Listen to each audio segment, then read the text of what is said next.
Vengeance. Okay? Remember that word. That's a strong word. Not hyperbole. No, this is exactly what this company was built on. That's the term they use to fight Marvel and DC. Yeah, I mean, it was very public. Everybody knew articles were on it.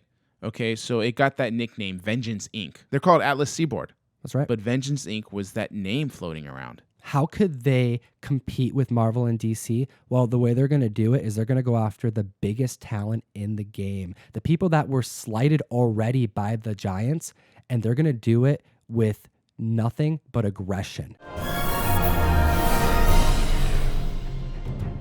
If we're going to talk about vengeance, we're going to talk about Steve Ditko here.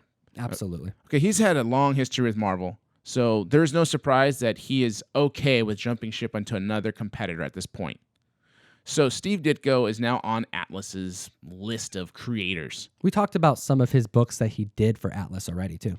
Yeah, we talked about how he did Tiger Man 2 and 3 in another video, so go check that out if you get some time. But he also worked on Morlock 2001 and got to work with another big name, Bernie Wrightson. That's right. Bernie did the inks on issue 3 of Morlock 2001. This issue actually ended on a cliffhanger and would never see an issue number 4. Alan Kupperberg, who was slated to do the issue 4 cover, he met a fan who was interested in getting some knowledge on Atlas Comics and saw some hype around this issue, went to his portfolio and pulled out the issue 4 cover. This is virtually no online activity about this interview. There's like 4 comments on the page, but I thought it fascinating that there is a 4 cover that was made. They thought they were going to continue to go, but by this time they were closing up shop. So before they went under, though, they pulled in some really great talent for some really important reasons to these creators at the time. They were going to get triple plus times the amount per page than they were any other publisher. Marvel DC was paying like $20 to $30 a page. Atlas coming on the scene, 90 to 100 plus. Just like that. Plus, they got to keep the creative rights of their characters. They had to do it, but they did attract some huge names. And a lot of these people, they had their gripes with the big players at the time. So I want to now go down this rabbit hole of what else Steve Ditko did, because he worked with some really cool people. And this is the only time this has happened. So one of their more invested titles, and I mean invested because seemed like they put the most effort with the creators, was the Destructor, where they had Steve Ditko and Wally Wood working on it. And they were trying to base this character, it seemed like, off of a Daredevil, Amazing Spider-Man type of concept, a very agile character with just a tragic, loss in the family, which just gave good character development for him. And both of those creators worked on Daredevil and Spider-Man. So there you go. You have that connection. And in the very first issue, you have a villain named the Slaymaster. And if you look really carefully, he's just like the villain Crime Master in Amazing Spider-Man. Yeah, in issue number 26. Yeah, I mean, you're just dropping key knowledge right now. I appreciate that, Jeff, but we got to keep going into it because we have Archie Goodwin. He left Marvel for Atlas as well to write, and he wrote this run. And before he left, it's actually noted that he got into a big argument with Stan. It got really heated, and Stan said, if you go, you're never coming back. And it's funny because he actually did come back. But at that time, it gives you an idea of the kind of effect that Atlas had on the competition. And let's not forget to mention the cover artist, Larry Lieber. I mean, man, myth, legend. That guy's been around and one of the main guiding lights to a lot of these characters that we know now. Absolutely, an unsung hero.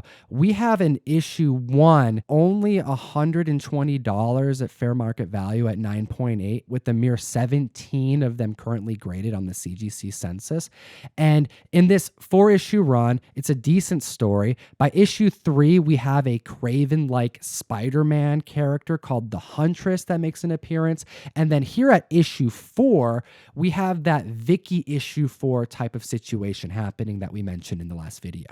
Yeah, you're just talking about the end of the run, the end of this publisher's existence period. So they're just not going to be that pot committed to such huge extents nationwide. That's right. So we're talking low print counts by issue number 4.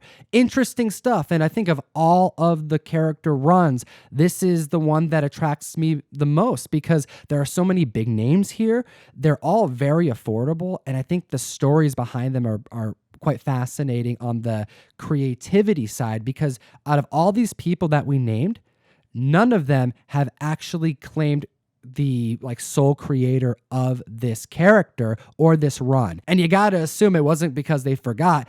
It was likely because this was kind of an embarrassment to some of these guys. Like this happened and closed out within a few months of being published. So yeah, like you mentioned, there's maybe some shame in the ownership of this character. I don't know, but so many people involved in it, maybe no one person can take the full credit for it. Group effort, maybe. Yeah, but by the end of it, things did turn sour because like sales aren't strong. So where's the money going to come from? That's right. They were cutting pay by the end of this production line. They couldn't maintain that triple page rate, and they also couldn't maintain the happiness of the content creators themselves. I mean, Steve Ditko actually has a little bit of a folktale that came out of this Atlas run that he never confirmed nor denied. Yeah, before we get too far into that folktale about Steve Ditko and Atlas, I do have to just kind of describe him a bit. From a lot of what the research I've seen and done, and from what I've heard from many people, he wasn't always the easiest to work with. He was very strong in his convictions and the way visions he had for characters and direction and his panels. So that became tough when people disagreed. So when your boss is telling you to change one thing and you don't want to, he was that guy who was just going to leave. Marvel, he left DC at some point. Now he's about to leave Atlas. I mean, let's get into that folktale. Yeah, it actually lends some plausibility to this story. He had a character at the start that they were going to introduce called Wreckage. And this was a character that was planned before any of the other 20 plus titles that they actually put to print. There was a full issue of Wreckage #1 that was completed. Now, it never hit press. Why did it never hit press? That is the question. And this is the thing that Ditko refused to answer when he was alive. He also refused to answer a lot of questions about his life. Editors wanted to put letters in what should have been in word bubbles in Ditko's eyes in the middle of the pictures. Ditko did not like this. He thought his vision should be communicated the way he drew it and not convoluted with text. And it was over this decision that he said, "This is it. I will not have any part of this," and he walked. So the Ditko tale is like basically you described. He did not like the introduction of words in between panels, and like I said, he's very particular about how he likes his artwork. But we lost a character because of this that maybe could have been something special, maybe not. But the character design is very familiar of another character that we now saw, I believe, in the mid-'80s. That's right. Resembles Snake Eyes. And what's interesting is this comic book was never produced. Those pages are lost. They have never been recorded on the internet. But there is one picture of this character, Wreckage. You can find it on the internet. But it's only the one. And fortunately, it has that example of the text right in the middle. So that's actually really fun. But where does this picture exist? Because it doesn't exist. How do we have this picture? So you're new on the scene. So you're really going to hype up your titles. So that's what they did. And in Media Scene, a 1975 publication, they released their titles and images of characters coming. That's right. In 1975, we have a full-page spread talking about what is going to be a tsunami of new content, just a bunch of new Atlas goodness, introducing characters. And in this newspaper of all these pictures, there is one panel, one lonely Steve Ditko panel with no credit to Steve, with nothing even mentioned in the newspaper that it was a new character coming, just one panel that was included. We have Wreckage. And we also have this newspaper to give away to the comic book community. I was able to hunt one down.